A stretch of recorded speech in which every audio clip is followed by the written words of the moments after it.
Is it possible to convert a mini PC into your home NAS? Absolutely, and this guide's going to show you how. Step 1. Network speed. We need to install a 10 gigabit Ethernet network interface card. Now, I'd actually recommend something like the Intel X540-T2 due to ease of installation and pretty solid performance. Now, we install it in our mini PC and wait a minute, that's not a PCI slot, that's some sort of proprietary Lenovo slot, so no PCI upgrades without this particular adapter. It's going to convert that proprietary slot into a nice PCIe 4.0 slot that you could use for any number of upgrades. Check out the part number while we're here. We slot in our 10 gigabit card, we mount that into our mini PC, one tiny screw to mount, and step 1 complete. We now have 10 gigabit Ethernet connectivity. Well, we still have to do the drivers, but I'm going to call that bandwidth domination. Step 2, CPU tune-up. That's right, we need to get a CPU in there. Keep an eye out for the golden triangle, it's the way to go when it comes to installation. That's quite a peppy little CPU, i5-8500T, 2.1 GHz base, 3.5 GHz boost. But how do we keep it cool? I'm going to go for Thermal Grizzly Cryonaut using the best application method in the world. How can I say the best? Well, I've done a test, 30 methods. This is what I call the initial method. We throw in our cooler. No, the initial method wasn't actually that great. Hopefully you saw what I did there, initials. But the best method, at least for this application, I'm going to go for the spreader plus 5 dot. Scientifically validated, checker-related video. Step 3. We need to install our RAM and obviously get an NVMe SSD into the system. You'll actually notice there are 2 M.2 slots, but one of them is not installed. It's because you need to buy the more luxury model, the M920X. We have 2 SODIMM slots, 2666 megahertz. I'm going to throw in HyperX DDR4 memory and bam! We have our memory installed, 32 gig ready to go. Now you'll be familiar with hard drive installation. You take your tray, you fit your hard drive, install it into your system, whatever it may be. You throw in a power cable, throw in a SATA cable, maybe a SATA power splitter. If you have multiple drives, then you have massive storage, or maybe you like something like a JBOD. This is a 12-bay JBOD from Inspur. Nice SFF connections. We have these little sleds for our hard drives. Very tidy looking trays. They mount with screws, not completely toolless. That would have been nice, but at least the sleds are of decent quality. On the back plane, a little bit of hardware to make it all work, but I guess you could install that on your mini PC. Allow me to shine some light on the situation. How do we expand storage on our mini PC? Because we want fast storage. Maybe we want an UPS ready to power the system if the power fails. Maybe you want multiple NICs.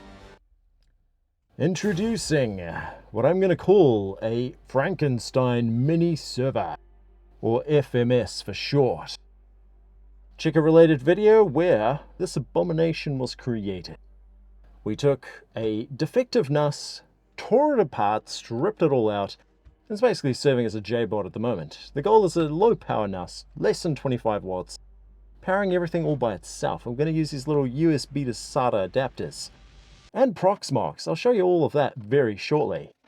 But definitely check out a related video if you want to know how to create your own JBOD out of your old NAS. But for now, we've got our M920Q mini PC and a NAS completely bare bones with 6 SSDs, or 1 terabyte. We're just going to quickly connect them via our USB cable, and that's where we run into our first problem. We're short on USB ports. You've probably run into this yourself. Now, I still want to connect some other USB-C adapters as well. I mean, we want a lot of storage in our NAS. Presenting Storage Solutions. I'm going to call it the Ultimate Mini PC Storage Expansion Guide. Wait a minute, there's like a video within the video. That's kind of cool. Method 1. PCIe to mini PCIe converter. Kind of handy. Or something like this, the M.2 M key adapter, which allows USB 3 or USB-C internal headers. Or maybe you want to use this mystery cable. It's okay, I'll tell you what that's for very shortly. Method 3, maybe just the standard M.2 NVMe to PCIe adapter. They're tried and tested. Maybe you want a PCIe adapter to a riser cable. Something like this would be ideal for some storage adapters, or maybe even a GPU if you were that way inclined. Pretty versatile, these mini PCs. Method 5, maybe you want to fit something like this, M.2 E key to SFF, giving us 4 SATA cables ready to go. Or maybe method 6, where we take an internal USB header and plug it into one of these adapters, give us more USB 3.0 ports. It's kind of handy, but take note, we will have to forego the Wi-Fi slot on most of these methods. You could also install a USB to M.2 NVMe adapter for some extra NVMe storage. Now this is our second mystery mod. We'll cover that one right at the end. Stay tuned. That one is definitely going to surprise you ever so slightly. It took a lot of thinking to figure that one out. This adapter, method 8, M.2 E key to M.2 NVMe. Let's get 2 for good measure. There's another one of those USB to internal header connector. Now, how do we connect our fans? Because by now you must have realized we're going to need some extra cooling for this thing. Well, I'm going to recommend something like this, the Noctua NF A420 PWM fans. I took a 20mm fan, and overall their dimensions are fairly close to that of the mini PC, meaning we can strap them to the back of the system. For comparison there, that's a normal CPU fan. Decent amount of cooling. Or maybe this, method 9, a USB 3.0 header to USB Type-C. Another mystery adapter, we'll save that for the end. Oh, that one as well. Method 10, maybe you want to take USB 3.0 to mini PCIe. We need to convert our SSDs to USB. All we need is a few extra USB ports so we can accommodate this method. And now for the mystery mod you've been waiting for. For the mystery adapter. How does this method work? Well, we're going to take this adapter, which converts the Wi-Fi slot, so M.2 E key, into a PCIe slot. Then we plug in this PCIe adapter to convert to mini PCIe. Then we plug in a mini PCIe adapter to USB headers. Yeah, that made sense. But does any of it fit into the system? Well, I'm going to save you about 8 hours worth of footage and just cut to the chase. I'm going to tell you what works and what doesn't work, and why. Method 5, Method 8, both of which use the E key slot. Probably not what you expected, but both of those methods were quite viable. The reason? Power. I don't want to plug in a separate PSU to power alternative methods. That's just not viable. Mini PC is pretty limited on power already. But just to check, is there any other way that we can add more USB slots? We have got a USB Type-C Gen 1 and a USB 3.1 that's powered all the time. I'm using that one for my wireless keyboard and trackpad. Now on the rear of this system, we do have a daughter board converting to a DisplayPort. That's kind of handy. In terms of the USB outputs, we have 2 USB 3.1 Gen 1s and we have 2 USB 3.1 Gen 2s. Oh, this gives me flashbacks of Tenpin bowling. Did I tell you about that time that I got that spare? I really thought that was going to be a strike, really caught me off guard. But talking about a spare, maybe you can spare a moment to hit that sub button. Or maybe you just want to hit a like, or maybe you want to leave a comment. All of those are perfectly acceptable. If you've enjoyed the video, definitely take a look at future videos. We're going to have lots of cool videos coming up. Now, let's quickly figure out how to install our Ethernet card. In this case, we do have to remove the rear I/O brace from these cards. Once we've done that, they should slot in without too much trouble. Now, I will have to forego the daughter board in order to run a 10 gigabit NIC. One DisplayPort, I'm sure the world will continue without that nice add-on. But take note, lots of different daughter boards that you can use to reconfigure your system. But I think generally that PCIe slot will be way more powerful. But I will mention you could use a riser adapter if you're willing to forego the traditional confounds of this system's case, which is exactly what I did, but more on that in a future video. But for now, there's our adapter installed. And that means we can't do any PCIe expansion, but we can do this. These are docks. This particular one is the HP USB-C dock G5, which has a 100-watt power supply, giving us additional 4 USB 3.0 ports to install our hard drives. It's quite well suited. We also have a HP Thunderbolt dock G4, also provides additional power. We can fit 3 USB 3.0 slots. And naturally, these are going to give you some additional display ports, whatever your heart may desire. Well, that's generally quite handy. And indeed, they did work really well for file transfers, got pretty good speeds. And one last one for good measure. Method 3, the Dell D3100 USB 3.0. This one's a bit more simplistic compared to the other two, but we actually get 5 USB 3.0s using this adapter. Very simple power connection, 65-watt power brick, basically a laptop power supply, and here we go, we're in our operating system. Now, I initially did a test with Microsoft storage spaces, and I found it to be somewhat problematic.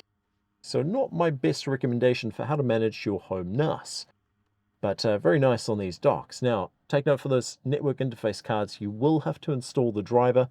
You probably should activate jumbo packets to get faster speeds. Now, I should mention for the X540-AV2 NIC, it gave me some problems.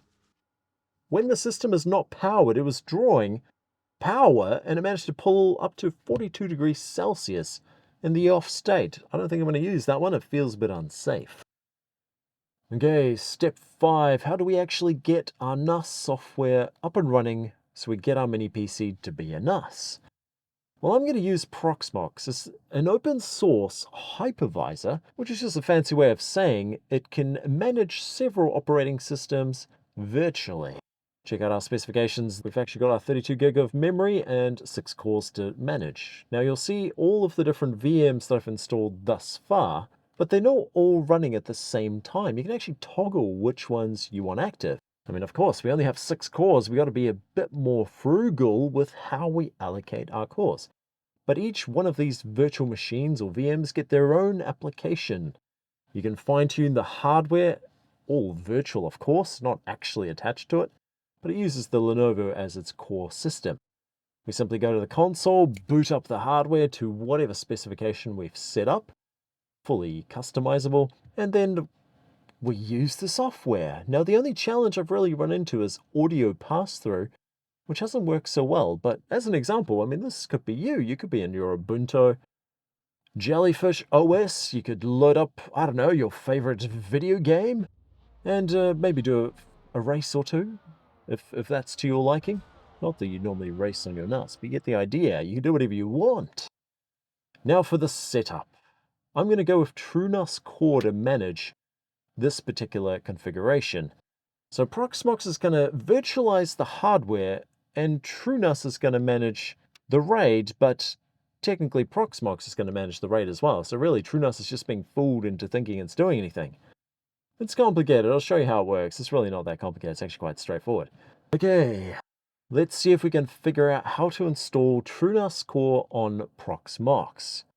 So we do need the ISO file. Once we've obtained the ISO and loaded it into Proxmox, we can initialize the VM. Once we've initialized the VM, we head to console and run it in its current specification. So this will be hardware managed by software to become hardware. Yeah, that makes perfect sense. Now we'll toggle TrueNAS in the meantime. I want to give you a quick demo of what this looks like. It's going to initialize because I've already done installation. It's fairly straightforward to follow. Once we manage to get into TrueNAS, we get the option to access the GUI through this IP address. Now the IP address will depend on the configuration, and take note, you do actually have to configure the IP address. Unless you use the default NIC, then it's okay. If you go for 10 gigabit, you got to do some setup. But then eventually you'll get into your files on your system. So this is TrueNAS, the GUI at least. We've got our 30 gig of memory that I allocated to this VM, and we've got 4 cores fired up and ready. First thing we need to do is create users for your NAS. So we have to create at permission.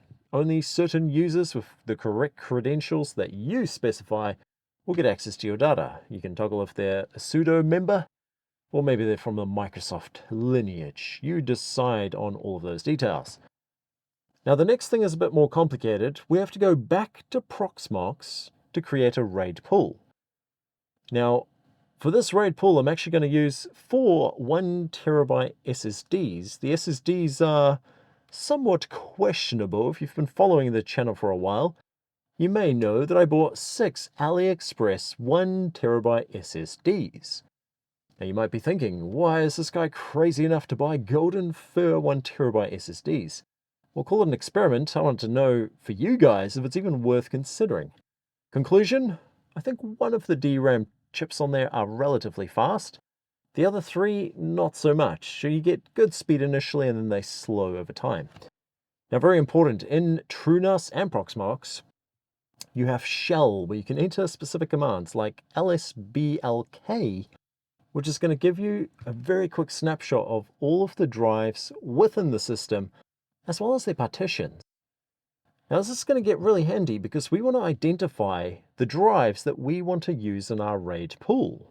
We can do it all in Proxmox. Now, the first thing I'm going to do is format all of those drives because they were initialized in Microsoft and I was using them as a quick test of Microsoft storage spaces. Bound to make its way in a future video. Probably could have been in this one, but we'll do another one. Now, very important, we want to screenshot the drive identifiers. You don't want to format the wrong drive accidentally. Now, normally I block out serial numbers, but in this case, don't you find it interesting that the SSDs share the same serial number? It's a bit strange. Now, once we've got them formatted, we reinitialize with GPT file system, and then we're ready for our ZFS pool. Now, Proxmox is really handy here because it has the ability to create and handle the ZFS RAID pool, and then we virtualize that to TrueNAS. So this is how to create your pool. We select our drives of interest. In this case, I'm going to take 4 SSDs, 1 terabyte, pull them into a RAIDZ2.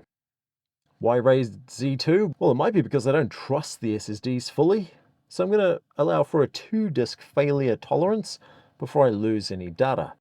We should get around 1.7 terabytes out of our total of 4 terabytes. So relatively expensive, but then the SSDs are in question. Interesting. Now take note, Proxmox does use software RAID, therefore hardware RAID controllers will not work.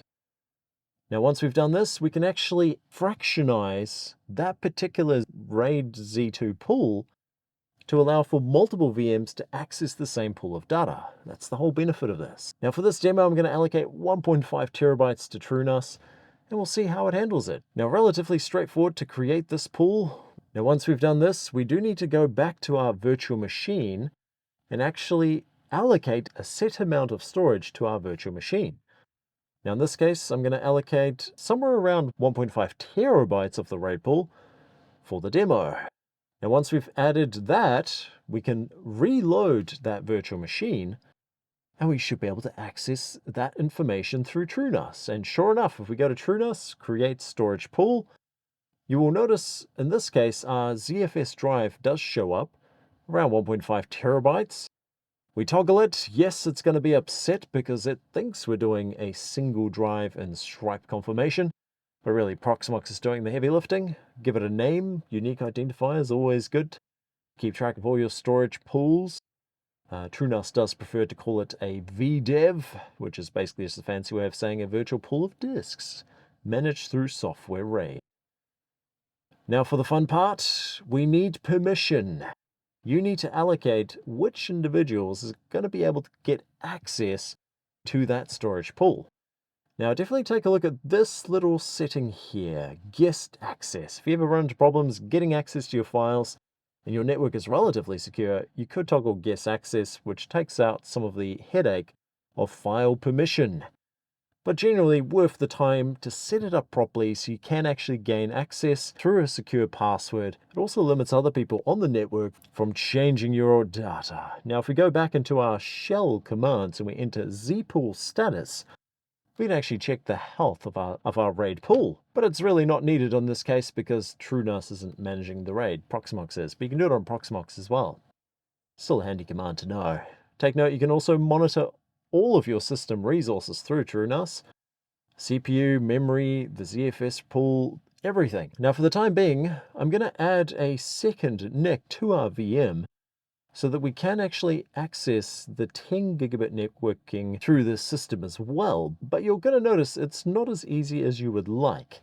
There was a bit of a problem that I ran into because we need to fully initialize that NIC and virtualize the hardware. Now, I haven't got this to give good performance as of yet, but hopefully you'll see that in a future video. Now, once we've done all of this, we can map our network drive. I'm using Windows. I prefer to map it through IP address. Probably should set a static IP address on your router for the system.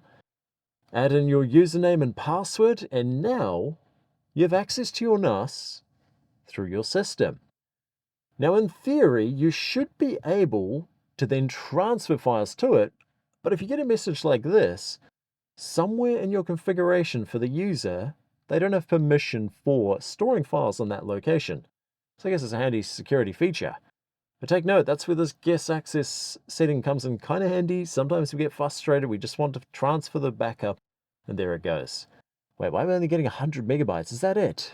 That's right, it's not as fast as it could be, but we are getting at least a gigabit through our network, so that's half decent. We can confirm our speeds here for quick Ethernet tool, and sure enough, we're on a 10 gigabit connection. Crazy. Now, it has been kind of complicated getting that NIC to work, but definitely recommend getting a high quality network interface card. Something like the X540 does work much easier and less troublesome. Now, what's next? What can we look forward to? Well, this is the Fractal Define 7XL, and look at all those storage bays. They're all empty. Wait a minute. That's a mini PC.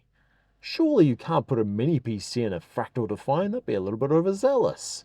I mean, we only have enough CPU. We only have 6 CPU cores generally, and maybe you can fit up to like 6 or 10 hard drives. This is actually the HP EliteDisk 800.